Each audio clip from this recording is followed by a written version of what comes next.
நாவின் வல்லமை. Praise the Lord. நா தீயை போன்றது, நெறிக்கெட்ட உலகின் உருவே அது.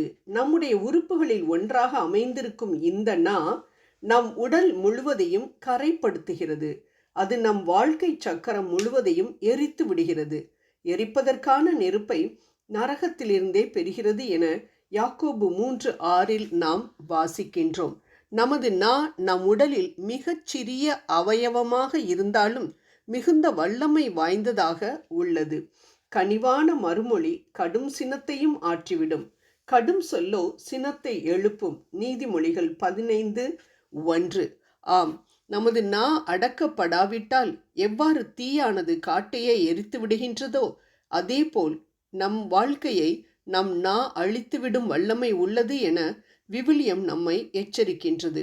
புதிய ஏற்பாட்டிலேயே ஏறக்குறைய 102 இடங்களில் நாவை அடக்கி ஆள வேண்டும் என குறிப்பிடப்பட்டிருக்கிறது. ஆனால் நம் நாவினால் எவ்வளவு பெருமையாகவும் மற்றவர்களை குறை கூறியும் பேசுகின்றோம். இவற்றிற்காக நாம் நம் தேவனிடம் மன்னிப்பை வாங்கி இப்பாவத்திலிருந்து மீண்டு வர நம் தேவனின் அருளை வேண்டுவோம். மேலும் மரணமும் வாழ்வும் உன் நாவின் அதிகாரத்தில் இருக்கிறது. நீதிமொழிகள் 18:21 என்பதை மறந்து அநேக முறை அவிசுவாச வார்த்தைகளினால் இது எப்படி முடியும் என ஆண்டவரின் வல்லமையை குறைத்து மதிப்பிட்டிருக்கின்றோம். இனிமேலாவது ஒவ்வொரு முறையும் இப்படிப்பட்ட வார்த்தைகளை உபயோகிக்க வேண்டிய தருணங்கள் நடக்கும் பொழுது உறுதியோடு என் தேவனால் எல்லாம் முடியும் என்று விசுவாச அறிக்கையை நம் நாவினால் செய்வோம்.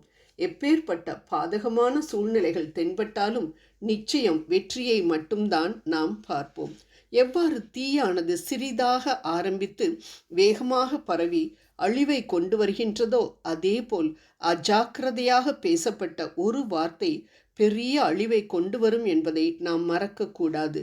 ஒரு கடுமையான வார்த்தை உறவுகளை முறிக்கும்.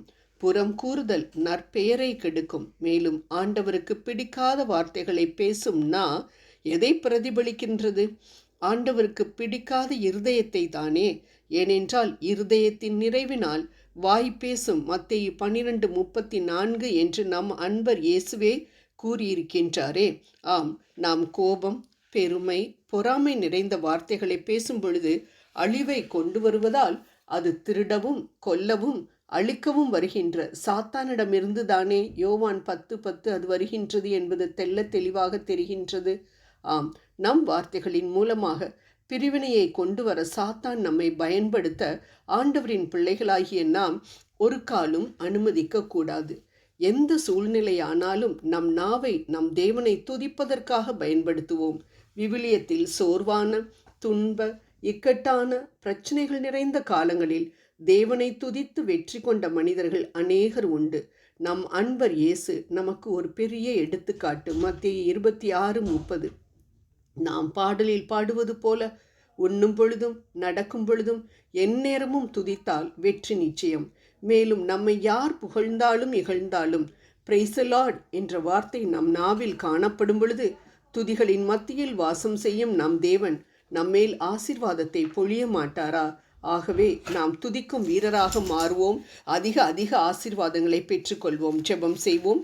வார்த்தையால் உலகை உருவாக்கின எங்கள் அன்பு தெய்வமே, எங்களது வார்த்தைகள் உம்மை மகிழ்விக்கும்படியாக அமையவும் மற்றவர்களுக்கு உம்மை வெளிப்படுத்தக்கூடிய வார்த்தைகளாகவும் இருக்க உமது அருளை வேண்டுகின்றேன். ஆமேன்.